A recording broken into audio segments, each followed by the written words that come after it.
15 अगस्त 2025 स्वतंत्रता दिवस का ऐतिहासिक मंच लाल किला। सुबह का सुनहरा प्रकाश, तिरंगे की शान और देश भर में टेलीविजन चैनलों पर लाइव प्रसारण।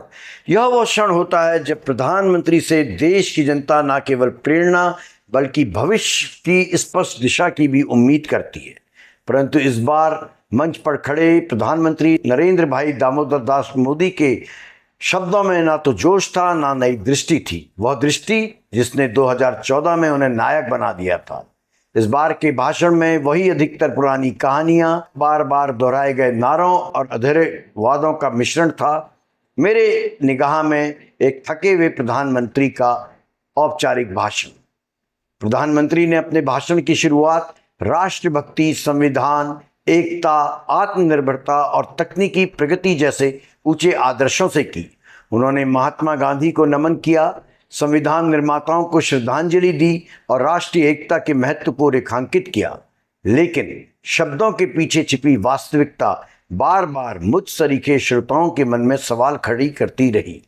जिस संविधान की वे बात कर रहे थे, उसी कालखंड में अदालतों से लेकर सड़कों तक संवैधानिक मूल्यों पर हमले की शिकायतें हो रही हैं।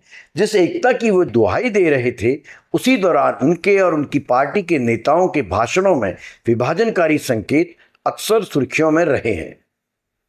भाषण का सबसे दिलचस्प पहलू था राष्ट्रीय स्वयं सेवक संघ आरएसएस की प्रशंसा। यह अप्रत्यक्ष प्रशंसा प्रधानमंत्री मोदी ने संगठन का नाम लिए बिना की।